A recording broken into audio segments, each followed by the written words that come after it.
आप अगर अपने हथेलियों में कुछ बूंद पेट्रोल या एसीटोन डाल दें तो आपको बहुत ठंडा महसूस होगा। आप अगर परफ्यूम डालें तो भी आपको ऐसा ही महसूस होगा, बहुत ही ठंडा महसूस होगा। ऐसा क्यों होगा? क्योंकि पेट्रोल, एसीटोन, ये सारी चीज़ें जो हैं ये बहुत ज़्यादा वोलेटाइल होता है। वोलेटाइल का मतलब इनका एवोपोरेशन बहुत जल्दी होता है, ये बहुत जल्दी एवोपोरेट कर जाता है। और हमें पता है कि एवोपोरेशन जो है, एवोपोरेशन कॉजेज कूलिंग, एवोपोरेशन से कूलिंग होता है, ठंडा होता है चीज़ें।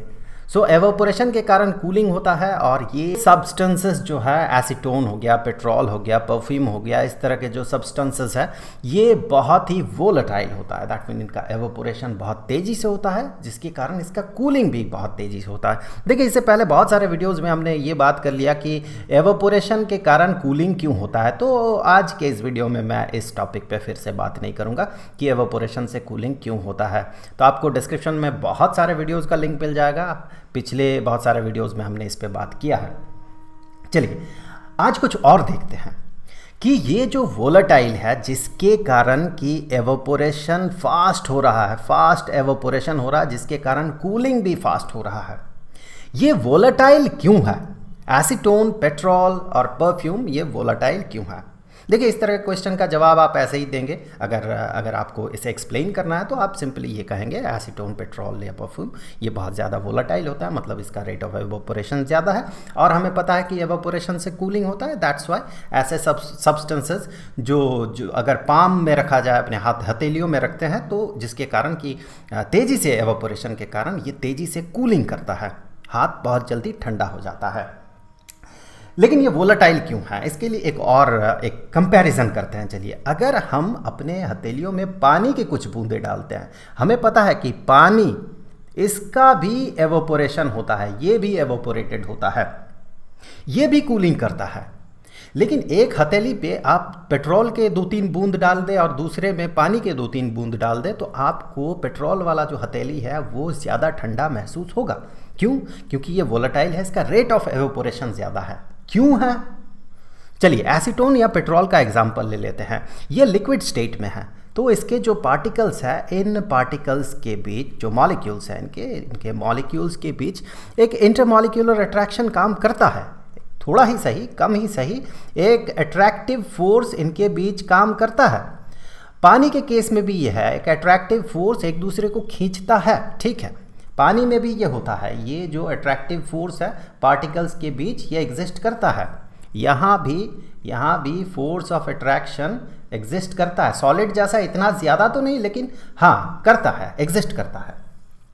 अब आप देखिए, ये जो एसीटोन पेट्रोल वाला एग्जाम्पल है, चलिए मैं तो पहले यहाँ पर लिख दूँ, ये एसीटोन है, एसीटोन वाला एग्जाम्पल है, या फिर पेट्रोल, और इधर जो है ये वाटर का एग्जाम्पल हम ले रहे हैं। तो यहाँ जो बॉन्ड होता है एसीटोन, पेट्रोल, इस केस में जो बॉन्ड होता है मॉलिक्यूल्स के बीच का, ये बॉन्ड बहुत ही वीक होता है और इसे कहा जाता है वीक लंडन डिस्पर्सन फोर्सेस। ये फोर्स जो है, ये बॉन्ड जो है बहुत वीक है, इसीलिए इसे वीक फोर्स कहा जाता है। सो ये जो फोर्स यहाँ पर काम कर रहा है, लंडन डिस्पर्सन फोर्सेस काम कर रहा है, लंडन डिस्पर्सन फोर्सेस। ये सब आप आगे के क्लासेस में 11th में 12th में जाके पढ़ेंगे। लंडन डिस्पर्सन फोर्सेस जो है ये बहुत वीक फोर्स है जो यहाँ पर एक्ट कर रहा है। लेकिन पानी के केस में स्ट्रॉन्ग हाइड्रोजन बॉन्ड काम करता है। हाइड्रोजन बॉन्ड बहुत ही स्ट्रॉन्ग बॉन्ड है, रिलेटिवली सॉलिड जैसा इतना स्ट्रॉन्ग तो नहीं, लेकिन रिलेटिवली अगर लंडन डिस्पर्सन फोर्सेस के साथ कंपेयर करें तो हाइड्रोजन बॉन्ड रिलेटिवली स्ट्रॉन्गर होता है। अब ये जो बॉन्ड है जो कि यहाँ पर वीक है, इसके कारण क्या होगा? चलिए, एक कंटेनर में मान ले पेट्रोल रखा हुआ है और एक कंटेनर में पानी रखा हुआ है। तो यहाँ पर जो एवापोरेशन होगा कैसे होगा? एवापोरेशन के लिए ये पार्टिकल्स जो मूव कर रहा इधर उधर, जब ये सरफेस को तोड़ के बाहर निकल जाएगा, पेनिट्रेट करके बाहर निकल जाएगा, तो इसी को हम कहते हैं कि इसका क्या हो रहा? इसका एवापोरेशन हो रहा। तो ये पार्टिकल यहाँ लिक्विड को छोड़ के बाहर निकल गया, गैस स्टेट में चला गया। चलिए पानी का भी यहाँ पर कुछ पार्टिकल्स ड्रॉ कर लेते हैं। तो यहाँ से भी एवापोरेशन होगा, पानी के केस में भी एवापोरेशन होगा। डिफरेंस क्या है? देखिए, जो इंटरमॉलिक्यूलर फोर्सेस यहाँ पर काम कर रहा है ये बहुत ही वीक है। इनके बीच जो फोर्स काम कर रहा है ये वीक फोर्स है।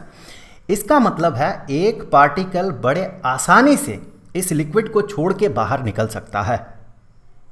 लेकिन पानी के केस में ये जो बॉन्ड है रिलेटिवली स्ट्रॉन्गर है। एसीटोन पेट्रोल के साथ कंपेयर करें तो रिलेटिवली ये स्ट्रॉन्गर है, जिसके कारण बड़े आसानी से ये मॉलिक्यूल बाहर नहीं निकल पाता है, क्योंकि एक दूसरे के साथ थोड़ा रिलेटिवली ज़्यादा स्ट्रॉन्ग फोर्स से बंधा हुआ है ये पार्टिकल्स। मतलब ये पार्टिकल्स को जाने नहीं दे रहा, दूसरे नेबरिंग पार्टिकल्स जो है ये इसे रोक के रखा हुआ है, जाने नहीं दे रहा, उतने आसानी से जाने नहीं दे रहा जितना कि पेट्रोल या एसीटोन के केस में होगा। तो ये बड़े इजीली एवापोरेटेड हो जाता है। दैट्स वाई हम इन्हें वोलेटाइल सब्सटेंसेस कहते हैं।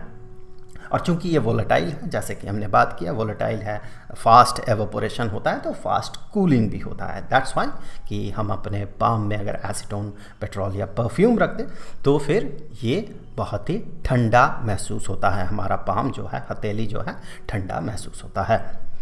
तो आई होप कि ये वीडियो आपके लिए हेल्पफुल रहा होगा। अगले वीडियो का लिंक आपको यहाँ पर स्क्रीन पे मिल जाएगा। अब जाते जाते मैं आपको बता दूँ कि स्टैंडर्ड 9th के लिए साइंस के फर्स्ट चैप्टर के सारे वीडियोस का जो प्लेलिस्ट है उसका लिंक आपको नीचे डिस्क्रिप्शन में मिल जाएगा। तो आई होप कि अगले वीडियो में फिर मुलाकात होगी। तो मिलेंगे आपसे अगले वीडियो में, तब तक के लिए खुश रहें। Good bye.